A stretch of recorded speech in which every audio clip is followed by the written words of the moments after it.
Grandes civilizações.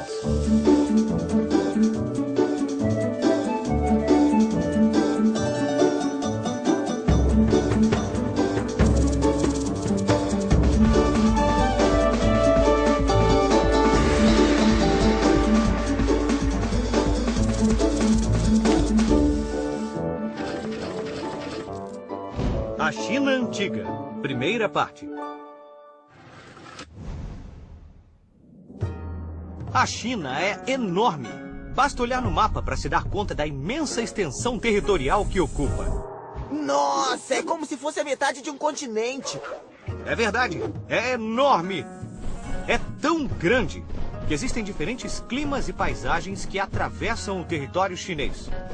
A China é um mundo em si mesma, com florestas fechadas, desertos vastos, montanhas insuperáveis, pradarias férteis, pântanos densos e planícies congeladas. Brrr! Há muito tempo, os chineses observaram que o mundo era composto por coisas muito diferentes e que cada uma tinha seu oposto. Então foram descobrindo que a natureza tinha um equilíbrio, uma harmonia entre forças diferentes e opostas. Assim, se em algum lado fazia frio, era porque do outro lado estava fazendo calor. Se existia terra, era porque também existia ar. Se o sol brilhava durante o dia, era a lua que reinava à noite. E se havia homens, então deviam existir mulheres. Essas observações sobre a natureza que os rodeava serviram a eles como base para elaborar a famosa tradição da sabedoria chinesa, com a qual construíram uma grande civilização que perdurou por milhares de anos. A formação do Império. Traçando uma linha pelo meio da China, vemos o Rio Amarelo. Foi aí que começaram a se desenvolver os primeiros povos que antecederam esta grande civilização. Sabem quando? 5.000 anos antes de Cristo. Nossa, faz 7.000 anos! Esses povos cresceram e se desenvolveram, mas por volta de 1500 antes de Cristo foram dominados por terríveis governantes chamados Shang. Como todos eram descendentes da mesma família, receberam o título de dinastia. A dinastia Shang durou mais de 700 anos. Depois, a dinastia Shang foi substituída pela dinastia Zhou. Mas em seguida, várias famílias queriam o poder, então virou todos contra todos. Essa fase ficou conhecida como a Era dos Reinos Combatentes. E durou até o ano 221 a.C., quando uma nova dinastia de governantes guerreiros, a dinastia Qin, conseguiu unificar o país e estabeleceu o império que deu nome à China. Qin Shi Huang proclamou-se imperador, o primeiro de toda a história da China. Ele era considerado filho do céu, ninguém podia discutir nada com ele e seu poder era considerado mágico. Eu discordo! O senhor dos homens não podia brincar, não cantava nem ria. Devia manter-se sempre de pé e seus movimentos eram lentos demais. Qin Shi Huang foi o organizador do império. Ele construiu um sistema de estradas e canais para facilitar o comércio, e então todos começaram a usar o mesmo dinheiro, o mesmo calendário e até a mesma escrita. E ele impôs um sistema de leis.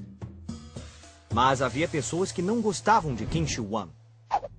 Então, o povo começou a tomar cada vez mais nojo dele, e representando todo o povo, 460 sábios se opuseram às medidas criadas pelo imperador. Qin Shi Huang não hesitou e mandou matá-los. Todos os livros dos sábios da China foram queimados em grandes fogueiras. Se tem uma coisa que a história nos ensina, é não ter raiva de alguém que tem poder ilimitado. A Grande Muralha. Qin Shi Huang tinha outra preocupação além de derrotar os revolucionários. O império era frequentemente atacado por bárbaros vindos do norte. Qin Shi Huang queria mantê-los afastados.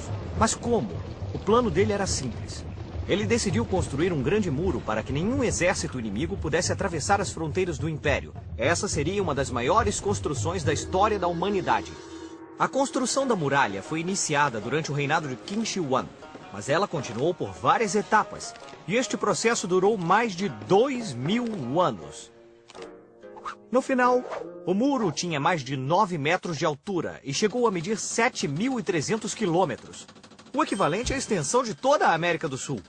A muralha acompanha vales, montanhas e desertos e une mais de 25 mil torres de vigilância.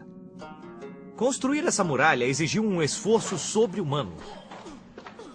Para isso, o imperador reuniu milhares de homens que trabalharam como escravos, seguindo uma disciplina militar. Muitos deles morreram de exaustão e seus corpos eram enterrados dentro dos muros em construção. Então não era apenas a maior muralha do mundo, mas o maior cemitério do mundo. A muralha não só serviu de defesa, mas também ajudou a unificar o império, já que por cima dela havia uma rota, através da qual era possível viajar de uma ponta à outra no território. Assim, muitas caravanas de comerciantes podiam transitar e vender suas mercadorias sem medo de serem surpreendidas por bandidos ou ladrões. Transitar por esse caminho agora é tranquilo. Mas vamos voltar a Qin Shi Huang. Quando o imperador chegou ao fim de seus dias, ele decidiu que sua morte tinha que ser tão importante quanto sua vida. Os chineses acreditam que você pode levar objetos consigo para o outro lado da vida. E Qin Shi Huang não ia levar pouca coisa. Ele mandou construir uma tumba na qual colocou um exército de 8.000 estátuas de guerreiros de terracota. Mas não eram cópias de um mesmo molde.